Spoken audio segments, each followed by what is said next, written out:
기도하심으로 하나님 앞에 수요일 예배를 드리겠습니다.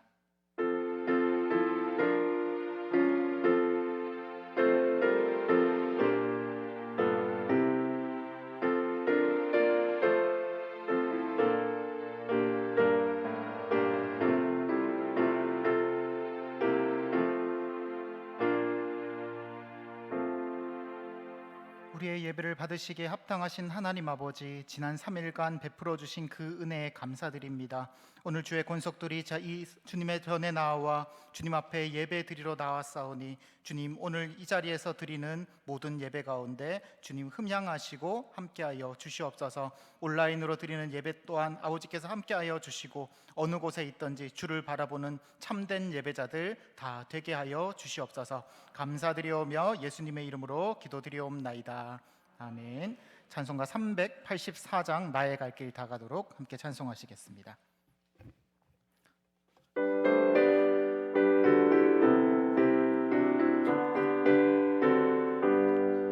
나의 갈 길 다 가도록 예수 인도하시니 내 주 안에 있는 긍휼 어찌 심하리요. 믿음으로 사는 자는 하늘 위로 받겠네.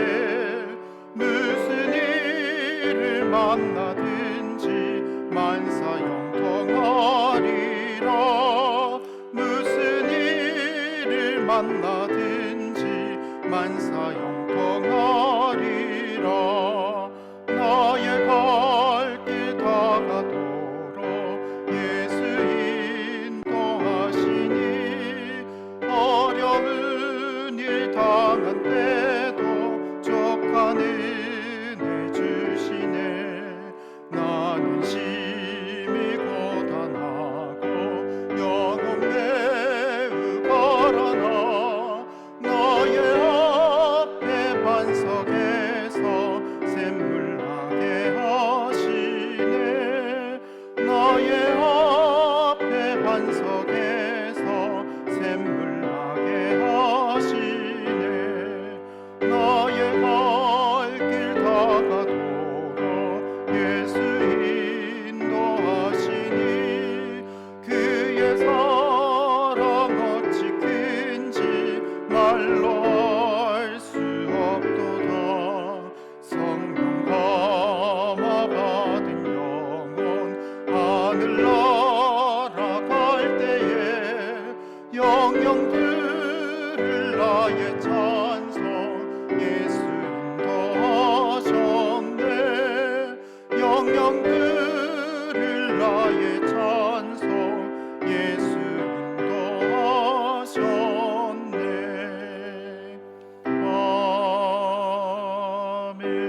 아멘. 예배를 위해서 허혜정 권사님 기도하시겠습니다. 다 같이 기도드리겠습니다.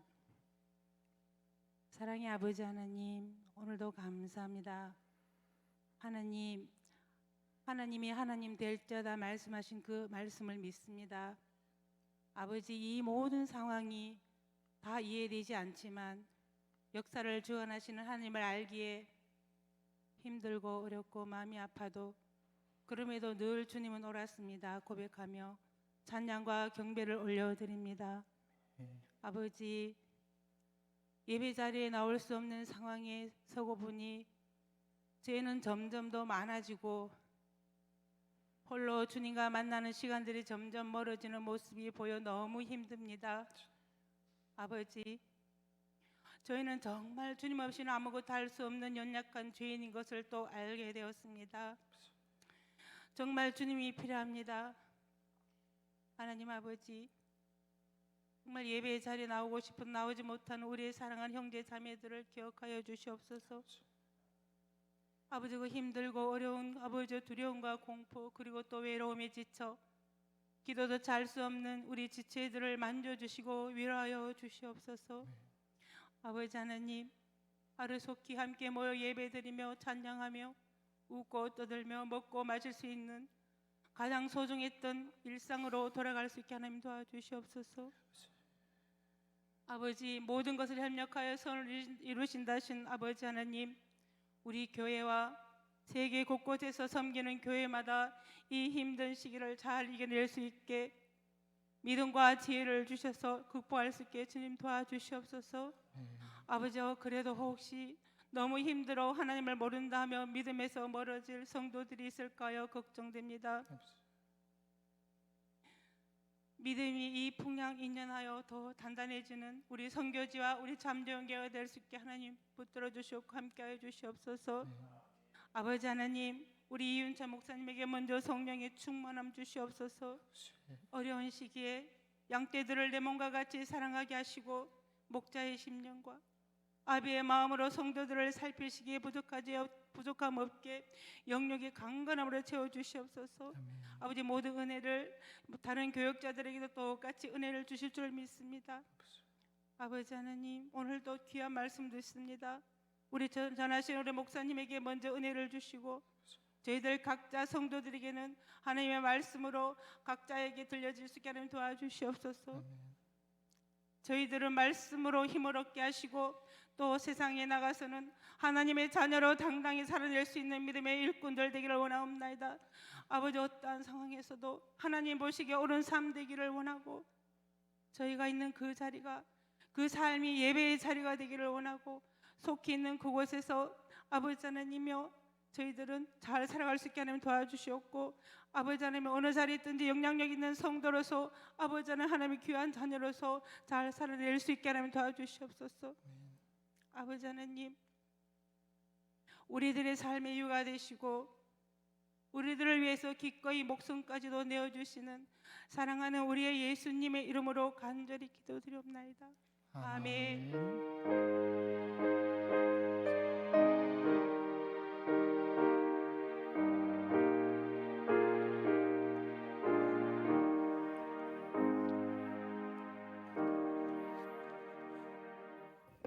네, 교회 소식 알려드리겠습니다. 주보를 참고해 주시기 바랍니다.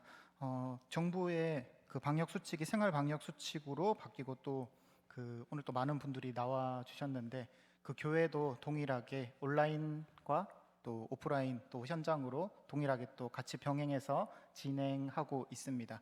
혹시 건강이 나쁘지 않으시거나 괜찮으신 분들은 교회 나오셔도 저희들이 방역 수칙들을 다 준수하면서 예배를 드리기 때문에 나오셔도 괜찮을 것 같고 몸이 좀 불편하시거나 또 고위험군에 속하신 분들은 또 당분간은 온라인 예배들을 많이 활용해 주시기를 바랍니다. 다른 소식들은 주보를 참고해 주시기 바랍니다. 오늘 말씀 보겠습니다. 말씀은 창세기 4장 1절에서 7절까지의 말씀입니다.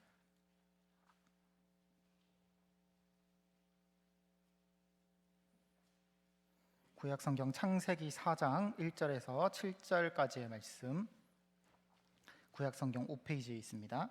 창세기 4장 1절에서 7절까지의 말씀 저와 여러분이 한 절씩 나눠 읽고 마지막 7절은 함께 읽도록 하겠습니다. 제가 먼저 읽습니다. 아담이 그의 아내 하와와 동침하며 하와가 임신하여 가인을 낳고 이르되 내가 여호와로 말미암아 등남하였다 하니라.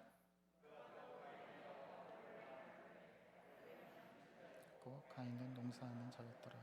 세월이 지난 후에 가인은 땅의 소산으로 제물을 삼아 여호와께 드렸고 아벨은 자기도 양의 첫 새끼와 그 기름으로 드렸더니 여호와께서 아벨과 그의 제물은 받으셨습니다. 가인과 그의 제물은 받지 아니하신지라. 가인이 몹시 분하여 안색이 변하니 여호와께서 가인에게 이르시되 내가 분하여 함이 어찌 됨이며 안색이 변함이 어찌 됨이냐. 함께 읽겠습니다. 내가 선을 행하면 어찌 낯을 들지 못하겠느냐. 선을 행하지 아니하면 죄가 문에 엎드려 있느니라. 죄가 너를 원하나 너는 죄를 다스릴지니라. 아멘. 할렐루야. 오늘 주님께서 큰 은혜 주실 줄로 믿습니다. 뱀의 후손 여자의 후손이라는 제목으로 말씀의 은혜를 함께 나누기를 원합니다. 고대 유대인의 문학 작품 중에 아담과 하와의 삶이라는 책이 있습니다. 거기 보면은 에덴 동산에서 쫓겨난 아담과 하와의 이야기가 그 책에는 실려 있습니다. 그 아담과 하와가 에덴 동산에 쫓겨나서 무슨 일이 있었냐면은 이 책에 기록된 내용입니다. 성경이 아니라.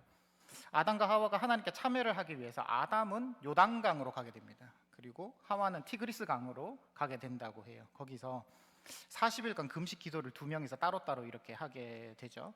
근데 그때 사탄이 하와에게 또 나타납니다. 네, 그때 에덴 동산에서 나타났는데 또 나타나서 40일 금식 기도를 하려고 들어갔는데 37일 차에 3일 남겨두고 그때 딱 찾아가거든요. 3일 찾아가서 뭐라고 했을 것 같습니까? 네, 먹어라, 밥 먹어라, 하나님이 용서하셨다, 나와도 안 괜찮다라고 이렇게 얘기를 하죠. 네, 딱 나와서 밥을 먹는데 사탄이 옆에서 또 놀립니다. 또 속았지롱 하면서 또 놀리는 거예요. 네, 하와가 울면서 또 속았다고 난리가 나고 그때 하와가 임신 3개월이었다고 적혀져 있습니다. 네, 그때 회개를 덜해서 가인이 태어났다라고 하는 전설 따라 삼천리 같은 글이 실제로 지금 존재를 합니다. 듣기에는 재밌기는 한데 딱히 신뢰할 만한 글은 아닌 것 같습니다. 성경은 에덴 동산을 떠난 아담과 하와에 대해서 전혀 주목을 하고 있지 않습니다. 그들이 얼마나 비참하게 살았는지, 아이를 낳는데 얼마나 고통스러웠는지, 가시덤불과 엉겅퀴가 아담을 얼마나 괴롭혔는지 성경이 말하고 있지 않습니다. 성경은 인간의 고통보다 인간의 구원에 관심이 있습니다. 창세기 1장부터 11장까지는 천지 창조부터 바벨탑까지의 이야기인데 한 문장으로 정리하면 인간이 잘못해서 벌받는 이야기가 적혀져 있습니다. 그리고 그 이후에 나머지 성경의 부분은 12장부터 신약의 요한계시록까지는 하나님께서 인간을 구원하시는 이야기가 더 적혀져 있는 것이죠. 12장에 아브라함이 나오고 언약 백성의 이야기인 구속사가 이렇게 쭉 전개되는 것입니다. 물리적인 시간으로 따지면 천지 창조부터 바벨탑까지의 시간이 그 뒤의 시간보다 훨씬 긴 것 같습니다. 하지만 성경의 장수는 비교가 되지 않을 정도로 압도적으로 구속사의 부분이 뒤가 깁니다. 이를 미루어 짐작컨대 하나님의 관심은 인간이 잘못해서 벌을 받는 것에 있지 않습니다. 인간이 구원을 얻는 데 있는 것입니다. 성경이 주목하고 있는 것은 아담과 하와가 벌을 받은 이야기가 아닌 것입니다. 성경은 그들의 후손에 대해서 집중을 합니다. 창세기 3장 15절 말씀은 이렇게 말씀합니다. 내가 너로 여자와 원수가 되게 하고 내 후손도 여자의 후손과 원수가 되게 하리니 여자의 후손은 내 머리를 상하게 할 것이요 너는 그의 발꿈치를 상하게 할 것이니라 하시고. 아멘. 하나님의 말씀에 따르면 여자의 후손과 뱀의 후손이 싸우게 될 것입니다. 여기서 뱀의 후손이라는 것은 정말 산에 있는 그 뱀을 말하는 것은 아닙니다.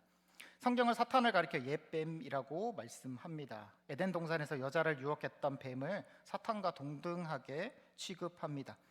요한계시록에서 마지막으로 심판을 받는 것 또한 옛뱀, 바다짐승, 용입니다. 그래서 뱀의 후손이라는 것은 하나님을 대적하는 사탄과 사탄을 추종하는 사람들을 가리키는 말입니다. 예수님께서 성전에서 장사하는 자들의 상을 엎으시고 하시던 말씀을 기억해 보십시오. 뭐라고 하십니까? 너희 독사의 자식들아 라고 말씀을 하십니다. 창세기 표현대로 하면 너 뱀의 후손들아 입니다. 하나님을 거역하고 뜻에 따라 뜻에 반하여 살아가는 자들이 바로 뱀의 후손이라고 불리던 사람들입니다. 때로는 사람을 사탄으로 직접으로 지칭하시기도 하시죠. 그리고 그 대상은 누구든지 될 수 있습니다. 예수님의 수제자였던 베드로 또한 예수님께 사탄 소리를 들은 적이 있습니다. 예수님이 십자가 지신다고 하자 베드로가 그러지 말라라고 항변을 합니다. 주님 무슨 소리 하세요? 그때 예수님께서 이렇게 말씀하시죠. 사탄아 네 뒤로 물러가라 이렇게 말씀하십니다. 그가 사탄의 소리를 들었다는 이유는 간단합니다. 하나님의 뜻을 거슬러 자신의 욕망을 성취하려고 했기 때문입니다. 하나님의 뜻을 거역하면 사탄이고 뱀의 자손입니다. 이런 말씀을 볼 때마다 섬뜩하죠. 내가 사탄일 수도 있으니까요. 창세기 4장은 뱀의 후손이 된 자들의 이야기를 기록합니다. 첫 번째 뱀의 후손이 된 자 바로 가인입니다. 어떻게 가인은 뱀의 후손이 되었고 또 뱀의 후손들은 또 어떠한 사람들일까? 오늘 우리는 그 길 어딘가에 서 있지는 않는지 말씀을 통해서 몇 가지를 점검해 볼까 합니다. 첫 번째 우리가 점검해야 할 것은 삶의 태도입니다. 무엇보다 중요한 것이 삶의 태도죠. 뱀의 후손들은 삶의 태도가 엇나가 있습니다. 우리의 인생의 목적대로 살고 있느냐는 굉장히 중요한 문제입니다. 웨스터민스터 교리 문답서에는 인생의 목적을 하나님을 영화롭게 하는 것이라고 말씀합니다. 다시 말해 인생의 목적은 하나님을 예배하는 데 있습니다. 단순히 일주일에 한 번 모여서 예배 드리는 것만이 예배가 아닙니다. 우리의 인생 전체 삶의 한순간 한순간이 예배입니다. 로마서 12장 1절 말씀 다 같이 우리 한 목소리로 화면에 뜨는데 한 목소리로 함께 읽어보도록 하겠습니다. 시작. 그러므로 형제들아 내가 하나님의 모든 자비하심으로 너희를 권하노니 너희 몸을 하나님이 기뻐하시는 거룩한 산 제물로 드리라. 아멘. 우리의 몸, 우리의 인생이 하나님 앞에서 거룩한 제물로 올려집니다. 가인은 그런 의미에서 참된 예배자, 하나님이 기뻐하시는 거룩한 산 제물이 아니었습니다. 가인과 아벨은 하나님께 제사를 드렸습니다. 가인은 땅의 소산으로, 양은 양의 첫 새끼, 아벨은 양의 첫 새끼로 하나님께 드렸습니다. 왜 하나님께서는 가인의 제사는 받지 않으시고 아벨의 제사는 받으셨을까요? 어떤 사람들은 제물에 문제가 있었을 것이라고 합니다. 하나님께서 곡식보다 양을 더 좋아하셨다라는 거죠. 예수님께서 헌금함에 2렙돈을 넣은 과부를 보고 귀하다 하셨습니다. 제물을 가려 받으시는 하나님은 좀 상상하기가 어렵습니다. 또 어떤 사람은 가인은 피 없는 제사고 아벨은 피 있는 제사라서 받으셨다고 합니다. 사실 그것도 설득력이 떨어지는 게 제사 규정에 등장하는 것은 오랜 세월이 흘러서 모세가 율법을 받으면서부터입니다. 게다가 레위기 제사법 기준으로 보더라도 설득력이 더 떨어지는 게 가인과 아벨이 드린 제사를 창세기는 민하라고 히브리어로 쓰고 있어요. 민하가 뭐냐면 한국어로 번역하면 소제거든요. 가루 제사라는 거예요. 피 없는 제사, 가루 제사. 언어 자체로만 보면 오히려 가인이 곡물 제사니까 더 맞는 제사잖아요. 어떤 사람들은 특정히 한 형식이 있어야, 형식이 중요해야 하나님께서 예배를 받으신다라고 생각합니다. 형식은 매우 중요합니다. 제 친구 중에 한 명을 보면서 제가 그런 생각을 많이 했습니다. 얘는 예수를 안 믿는데도 교회를 가끔씩 갑니다. 넌 도대체 왜 나가냐? 제가 복음을 전달하면 그건 됐고 예배는 한 번씩 나간다라고 하는 거예요. 왜 나가냐? 네. 얘가 그러는 거예요. 마지막에 그 목사님 마지막에 그 뭐라 그러노 이게 너무 좋다는 거예요. 그래서 그게 왜 그렇게 좋은데 그러니까 마지막에 목사님이 계속 존댓말로 이렇게 설교하시다가 마지막에 반말을 하고 있을지어다 이렇게 하고 오르간 소리가 꽝 나는데 그때 자기도 모르게 막 전율이 일어나면서 막 이렇게 소름이 끼치면서 막 눈물이 이렇게 쭉 나더래요. 네. 그 느낌이 너무 좋아가지고 가끔씩 좀 삶이 지치고 힘들 때 뭐 절에 가서 종소리 듣는 거 비슷하게 교회 가서 그걸 한번 한다고 하더라고요. 교회 예배의 형식이죠. 예배의 형식, 예전이라고 하는데 그 예전에 이 친구는 감동을 받은 거죠. 예전은 매우 중요하기 때문에 신대원에 다닐 때도 필수 과목으로 예배와 예전이라고 배웁니다. 어떤 형식이 바른 것인지를, 예배가 어떤 형식이 바른 예배인지를 연구하는 거죠. 그런데 예전에만 너무 집착하면 예배의 형식이 요식행위로 천착되기가 십상입니다. 예배와 예전보다 더욱 중요한 것은 예배를 드리는 사람입니다. 예배를 드리는 사람의 태도입니다. 왜 가인의 제사를 받지 않으셨는지 하나님의 뜻이기에 잘 알 수는 없지만은 미루어 짐작은 할 수 있습니다. 4절과 5절 말씀인데요. 다 같이 한번 읽어보겠습니다. 4절, 5절 말씀입니다. 화면에 뜨는데 시작. 아벨은 자기도 양의 첫 새끼와 그 기름으로 드렸더니 여호와께서 아벨과 그의 제물은 받으셨으나 가인과 그의 제물은 받지 아니하신지라. 가인이 몹시 분하여 안색이 변하니. 성경은 아벨의 제물, 가인의 제물이라고 말하지 않고 아벨과 그의 제물, 가인과 그의 제물이라고 말씀합니다. 예배의 제물의 문제가 아니라 예배를 드리는 자도 하나님께서 보시는 것입니다. 다시 말해서 하나님께서 가인의 제물을 받지 않으신 이유는 가인 그 자신에게 있는 것 같습니다. 아벨은 양의 첫 새끼와 기름 가장 좋은 것으로 드렸다라고 나와 있는데 이는 아벨이 이 제사를 얼마나 소중하게 여겼음을 보여주는 대목입니다. 하지만 가인에 대한 언급은 전혀 없습니다. 그의 제물도 그 자신도 하나님께 드리기에는 민망한 것이었을 것입니다. 온라인과 오프라인으로 예배를 병행하는 이때 우리가 좀 새겨 들어야 할 말씀 같습니다. 코로나 때문에 장시간 우리는 모이지 못했습니다. 모이지 못했기에 새로운 예전이 필요했습니다. 온라인 예전이죠. 온라인 예전. 온라인에서 예배를 드렸습니다. 교회에서는 더 원활하게 방송을 하려고 시스템을 다시 구축했습니다. 온라인으로만 보신 분들은 모르겠지만 뒤쪽에 판때기 뭐라 그러죠 저거? 화면이 바뀌었습니다. 바뀌고 원래 우리가 4:3 비율의 아날로그 TV였는데 아날로그 화질이었는데 16대 9의 디지털 배율로 우리가 또 장비를 다 교체를 했습니다. 아날로그에서 디지털 장비로 다 교체를 하고 유튜브와 카카오톡에 채널을 만들었습니다. 방송실 담당 집사님들이 코로나 때문에 교회 출입이 불가했기 때문에 교역자들이 머리를 싸매고 인터넷 방송하는 법을 연구했습니다. 시간이 지날수록 방송이 많이 개선되었던 것 같아요. 그렇게 느끼지 않습니까? 들으시면서 끄덕끄덕 감사합니다. 3월에 녹화된 것과 지금의 것을 이렇게 바라보면 비교해 보면 얼마나 좋아졌는지를 확연하게 우리가 알 수 있습니다.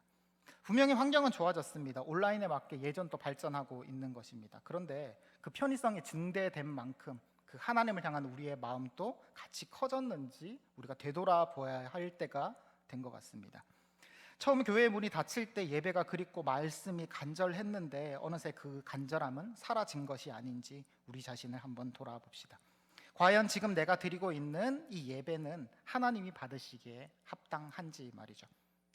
그 5살짜리 제 딸이 그 유치부에서 받은 큐티 책이 있습니다. 그걸로 매일 큐티를 이렇게 하거든요. 하루하루.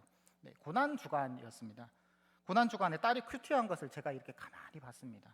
네, 봤는데 큐티 책을 보니까 고난 주간이니까 예수님이 이렇게 십자가에 달리신 이 그림이 이렇게 애들 동화처럼 이렇게 그려져 있더라고요. 그런데 굉장히 제가 딱 보자마자 굉장히 갑자기 화가 났습니다. 왜 화가 났냐면은 얘가 예수님 몸에다가 색연필로 낙서를 해놓은 거예요. 이거는 아무리 애지만은 이거는 내가 좀 뭐라고 해야겠다. 이거 화가 확 나서 근데 뭐라고 하려고 이게 이게 뭐 인상을 딱 쓰려고 하는 찰나에 저희 집사람이 저에게 물었습니다. 예수님 몸에 그거 뭔지 알아요? 묻는 거예요. 저보고. 제가 퉁명스럽게 뭔데요? 물으니까 기쁨이가 예수님 몸에 피난다고 밴드 그려준 거라는 거예요. 네, 밴드를 이렇게 예수님 몸에 이렇게 피가 흐르니까 색연필로 밴드를 이렇게 예수님 피 흘리신다고 이렇게 그려준 거라는 거예요. 순간적으로 제 자신이 좀 많이 부끄러웠습니다. 네, 가슴이 뭉클하기도 했습니다. 나는 목사가 돼서 고난 주간에 무슨 설교를 할까 고민만 했지 예수님의 아픔에 내가 공감할 생각은 전혀 하지 못했던 것 같습니다. 5살짜리 꼬맹이는 예수님이 피난다고 상처에 밴드 붙여드릴 생각을 했습니다. 뭐 알고 했겠냐마는 주님께서는 그 주간 제 설교보다 그 밴드 그림이 더 기쁘셨을 것 같습니다. 믿음의 교우 여러분, 우리 예배의 태도는 어떠합니까? 우리의 삶의 태도는 과연 하나님께서 받으시기에 합당한 거룩한 산 제물입니까? 온라인으로 드리는 예배라고 하나님께서 받지 않으시는 것이 아닙니다. 현장에 왔다고 해서 하나님께서 또 받으시는 예배도 아닙니다. 중요한 것은 예배 드리는 자의 태도, 예배 드리는 자의 마음가짐인 줄로 믿습니다. 참된 예배자로 바로 서는 저와 여러분 되시기를 소원드립니다. 두 번째, 우리가 점검해야 할 것은 삶의 선택의 문제입니다. 폴 틸리는 진정한 용기란 더 나은 것을 위해 덜 좋은 것을 포기하는 것이다 라고 말했습니다. 우리는 살면서 많은 갈림길에 서게 됩니다. 아담과 하와가 선악과 앞에서 먹을까 먹지 말까 갈림길에 선 것처럼 가인도 본문에서 인생의 갈림길에 서게 되었습니다. 5절 말씀입니다. 가인과 그의 재물은 받지 아니하신지라 가인이 몹시 분하여 안색이 변하니라고 합니다. 가인은 자신의 제사를 하나님께서 받지 않으시는 것을 보고 분노합니다. 하나님은 씩씩거리는 가인을 향해서 경고의 말씀을 주십니다. 7절 말씀을 우리 다 같이 4장 7절 말씀은 함께 읽겠습니다. 시작. 네가 선을 행하면 어찌 낯을 들지 못하겠느냐. 선을 행하지 아니하면 죄가 문에 엎드려 있느니라. 죄가 너를 원하나 너는 죄를 다스릴지니라. 아멘. 선을 행하면 얼굴을 들지만 선을 행하지 않으면은, 다시 말해서 악을 행하면은 죄가 문에 엎드려져 있다라는 겁니다. 가인도 지금 선악과 앞에서는 아담과 하와처럼 선악의 문제 한가운데 지금 서 있는 것입니다. 하나님의 경고를 듣고 행동을 멈출지 아니면 거기서 한 발 나아갈지를 선택해야 했습니다. 여기서 죄가 문에 웅크려져 있느니라라는 말씀에 엎드려 있다라는 말은 히브리어로 테수카입니다. 짐승이 몸을 웅크려서 먹잇감을 잡아먹으려고 하는 그 상태를 뜻합니다. 가인이 바로 앞에 죄가 굶주린 짐승처럼 가인을 잡아먹으려고 앞에 있는 겁니다. 우리가 유혹을 받을 때, 시험을 받을 때 하나님의 입장에서 보면은 짐승 같은 죄가 내 앞에 서서 나를 잡아먹으려는 것으로 보인다라는 거죠. 하나님께서 말씀하십니다. 너 조심해라. 네 바로 앞에 죄가 있다. 너 좀 있으면 거기 잡아먹힐지도 모르는, 너 조심해라 라고 말씀을 하고 계시는 것이죠. 베드로전서 5장 8절 말씀은 이렇게 말씀합니다. 근신하라, 깨어라. 너희 대적 마귀가 우는 사자같이 두루다니며 삼킬 자를 찾나니. 사탄과 죄는 항상 우리를 잡아먹으려고 노려보고 있습니다. 하나님께서는 죄가 너를 보고 입맛을 다시지만 죄를 노려보지만은 너는 죄를 다스리라 라고 말씀하십니다. 그 으르렁거리는 죄를 다스리지 못하면 그 죄가 나를 잡아먹어버릴 것이기 때문입니다. 가인은 죄에게 잡아먹혔습니다. 그리고 최초로 살인한 자가 되었습니다. 우리의 삶의 갈림길에서 가인처럼 잘못된 길로 우리는 들어서지 말아야 합니다. 우리가 바른 선택을 하는 제일 좋은 방법은 하나님의 말씀대로 살아가는 것이죠. 잠언서는 하나님을 경외하는 것이 지식의 근본이다라고 말씀합니다. 가인은 하나님을 경외하는 마음이 없었기에 하나님의 경고에도 아랑곳하지 않습니다. 하지만 하나님을 경외하는 사람은 올바른 행동을 합니다. 시편 1편 3절 말씀은 그 올바른 자의 삶을 이렇게 말씀합니다. 그는 시냇가에 심은 나무가 철을 따라 열매를 맺으며 그 잎사귀가 마르지 아니함 같으니 그가 하는 모든 일이 다 형통하리로다. 그러나 악인의 길은 바람에 나는 겨와 같고 망하게 되는 것입니다. 인도 최초의 선교사인 선다싱의 일화입니다. 선다싱이 그 티벳 선교를 가는 중에 히말라야에서 길에 쓰러져 있는 사람을 이렇게 발견했습니다. 선다싱은 이 사람을 데리고 가려고 했지만은 동행들이 이 사람 데리고 가면 너 죽는다라면서 다 만류를 했습니다. 어차피 이 사람 죽을 사람이라는 거예요. 상식적으로는 버리고 가는 게 맞습니다. 같이 오고 갔다가는 나도 죽을 판이니까요. 그런데 하나님의 말씀은 이웃을 내 몸과 같이 사랑하라라고 말씀하셨습니다. 선다싱 앞에 죽음과 순종이 갈림길에 서 있는 거예요. 죄는 짐승처럼 문 앞에 엎드려 으르렁거렸습니다. 가던 길 가라, 네가 죽는다. 사람을 데리고 같이 걸어갈 것인가, 같이 죽을 것인가? 선다싱은 하나님의 말씀에 순종하는 길을 택했습니다. 그 사람을 들쳐서 업은 거죠. 다른 사람들은 고개를 막 절레절레 저으면서 이렇게 빨리 걸어갔습니다. 그런데 이때 기적이 일어난 것이죠. 선다싱의 등에 엎여 있던 사람은 선다싱의 체온에 정신이 깨서 정신이 들었고 의식을 되찾았습니다.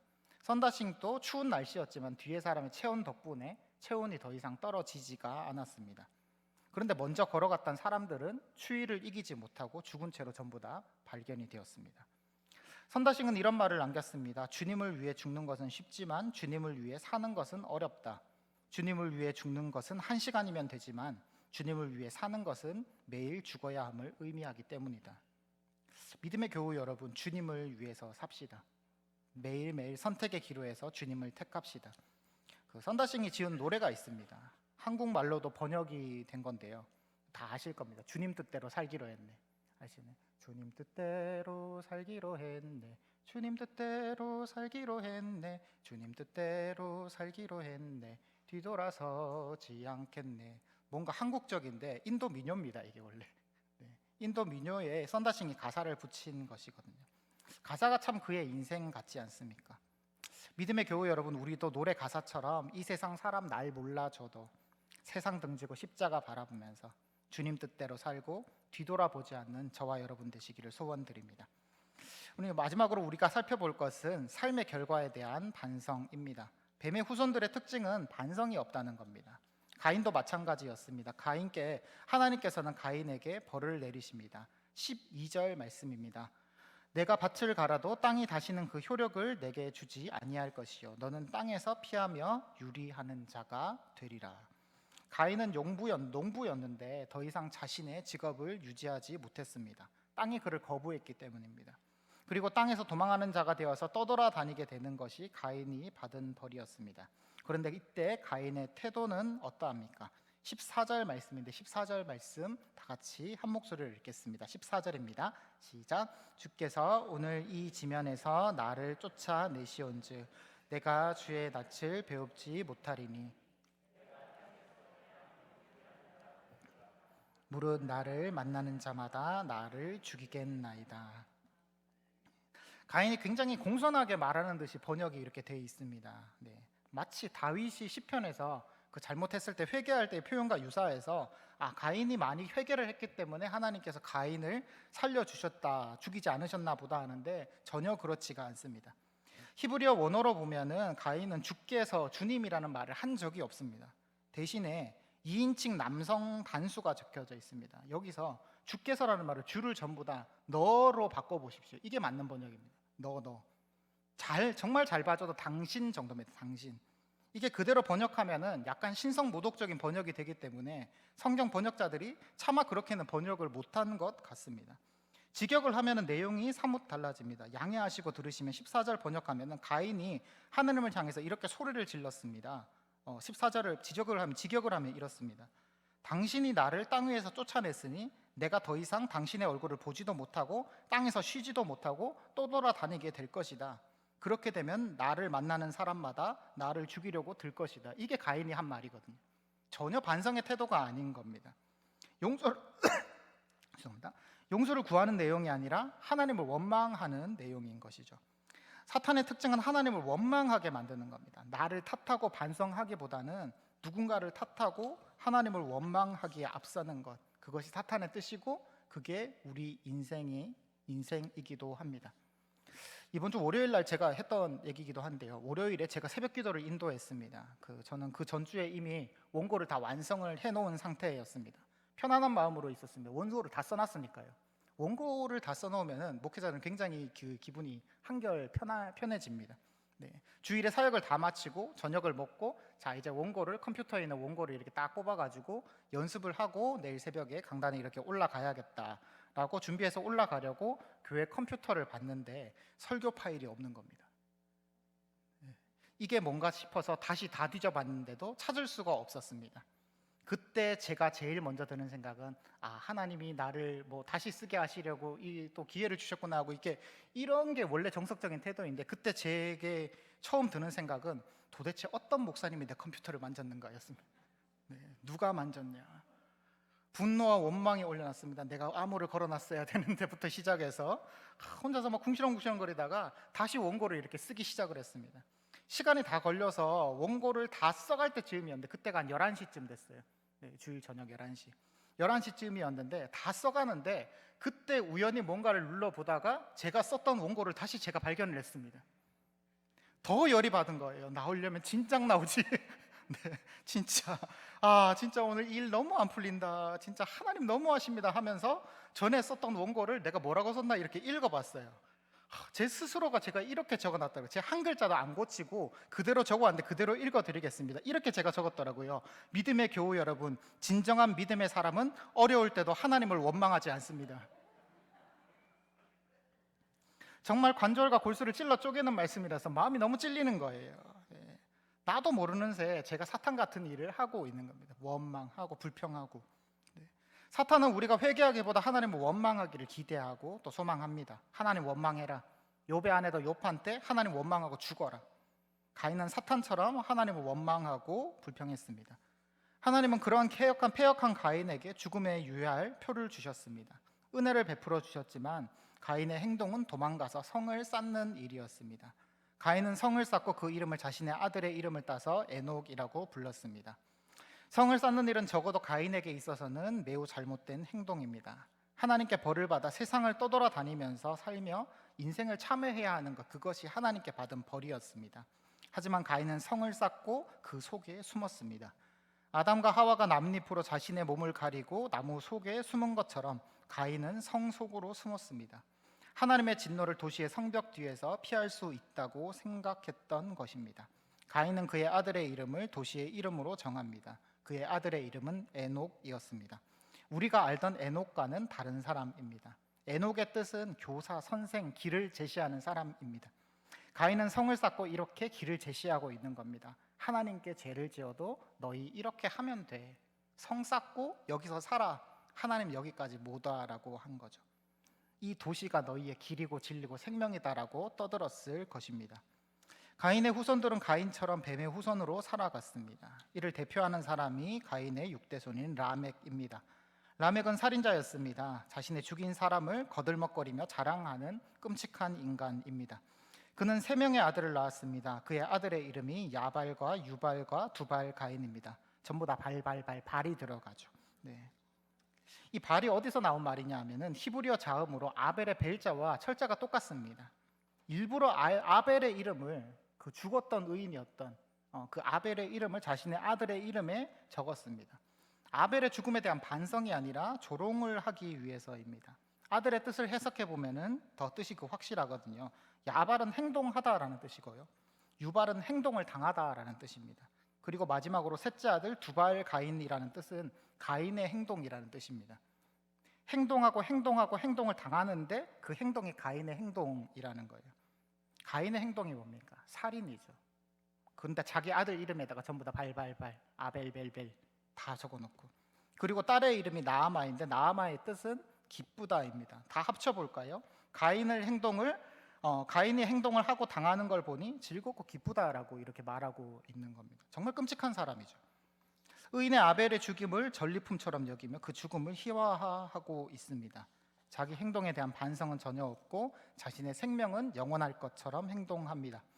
가인의 후손들은 철저하게 자신들의 왕국을 만들었습니다. 그런데 하나님께서는 그들을 가만두지 않으시고 결국 홍수 사건으로 모두 다 심판하십니다. 우리 인생을 한번 돌아봅시다. 나는 과연 내 잘못에서 돌이키는 회개하는 인생인가? 아니면 반성 없이 나의 힘을 믿고 사는 인생인가?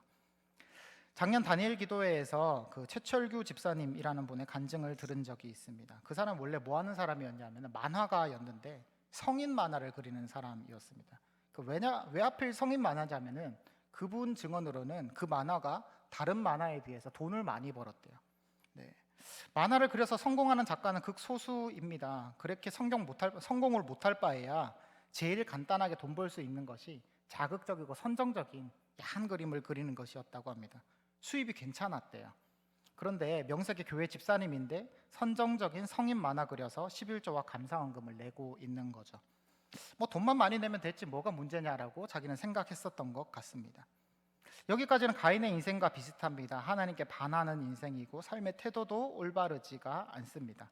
그런데 말씀이 들려왔을 때 그의 반응이 그가 하나님의 백성임을 증명하게 했습니다. 어느 날 성경 구절 중에 신명기 말씀을 읽는 중에 머리에 천둥 치는 것 같은 충격을 받았다라고 합니다. 신명기 23장 18절 말씀입니다. 창기가 번 돈과 개 같은 자의 소득은 어떤 서원하는 일로든지 내 하나님 여호와의 전에 가져오지 말라. 이 둘은 다 내 하나님 여호와께 가증한 것임이니라. 집사님이 그 말씀에 충격을 받은 거예요. 내가 돈 많이 벌어서 헌금으로 낸다는 것이 하나님은 개 같은 자의 소득으로 보셨구나. 이런 것은 가증한 것이니까 나한테 가져오지 말라고 하시는 거나 자기 재물이 가인의 제사 같아 보였습니다. 그날 이후로 크게 갈등하게 되었다라고 합니다. 인생의 시련이 찾아오고 몸에 병이 걸리고 수입이 끊겨버렸습니다. 그리고 그때 그는 더 이상 성인 만화를 그리지 않기로 결심했습니다. 나쁜 길에서 돌아서서 자기에게 부여된 재능을 올바른 일에 쓰기로 했습니다. 그 후에 그린 작품이 만화로 읽는 철로 역정입니다. 예전의 길에서 떠나와서 다시 돌아온 것이죠. 역대하 7장 14절 말씀입니다. 다 같이 읽어보겠습니다. 역대하 7장 14절 말씀 화면을 참고하시고 읽겠습니다. 시작. 내 이름으로 일컫는 내 백성이 그들의 악한 길에서 떠나 스스로 낮추고 기도하여 내 얼굴을 찾으면 내가 하늘에서 듣고 그들의 죄를 사하고 그들의 땅을 고칠지라. 아멘. 그 잘못된 길로 갔더라도 우리가 돌아올 때 우리에게 은혜를 베푸시는 그 하나님을 믿고 항상 우리의 삶을 점검하는 저와 여러분의 인생 되시기를 소원드립니다. 오늘 우리는 창세기 4장을 통해서 하나님께 반역하는 그 뱀의 후손들이 어떠한 모습인지를 살펴보았습니다. 그들의 인생의 태도와 그들의 선택은 하나님의 뜻을 거스르는 것이었고 반성 또한 없는 자들이었습니다. 사탄이 우리의 삶에 원하는 것이 바로 이러한 인생입니다. 그래서 우리는 우리의 삶을 항상 점검해야 합니다. 내 삶은 과연 참된 제사인지, 내 선택의 기준은 나인지 하나님인지, 내 삶에 과오가 있을 때 나는 회개하는지 스스로를 돌아보며 면밀하게 살핍시다. 우리가 하나님의 뜻에 따라 살아갈 때 하나님께서 우리의 예배를 기쁘게 받으시고 우리의 삶의 결정을 통해 하나님의 뜻을 알게 하시고 우리가 회개할 때 안아주실 줄로 믿습니다. 하나님과 동행하며 하나님의 자녀로 함께 살아가는 저와 여러분 되시기를 간절히 소원드립니다. 기도하겠습니다. 사랑하는 하나님 아버지 감사합니다. 오늘 창세기 4장의 말씀을 통하여서 가인이 걸었던 그 뱀의 후손들의 길이 어떠한 길인지를 보았습니다. 참된 예배자로 우리가 바로 서게 하여 주시고 모든 선택을 할 때 주님의 뜻에 따라 선택하는 저희들 되게 하여 주시고 만약 잘못된 길로 걸어갔더라도 올바른 길을 가르쳐 주시고 그 길에서 빨리 돌이켜 주님께 회개하는 인생 되게 하여 주시옵소서. 바람에 나는 겨와 같은 악인의 인생 살아가지 않게 하여 주시고 시냇가에 심은 나무처럼 항상 형통하고 주와 함께 있어 주께 복을 받는 인생 되게 하여 주시옵소서.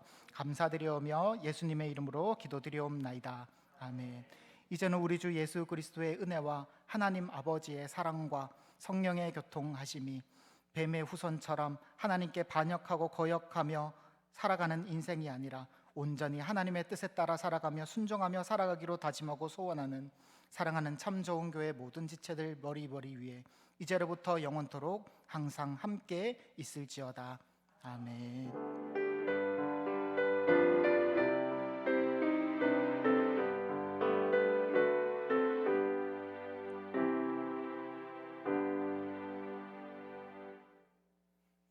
예배를 마쳤습니다. 안녕히 돌아가십시오.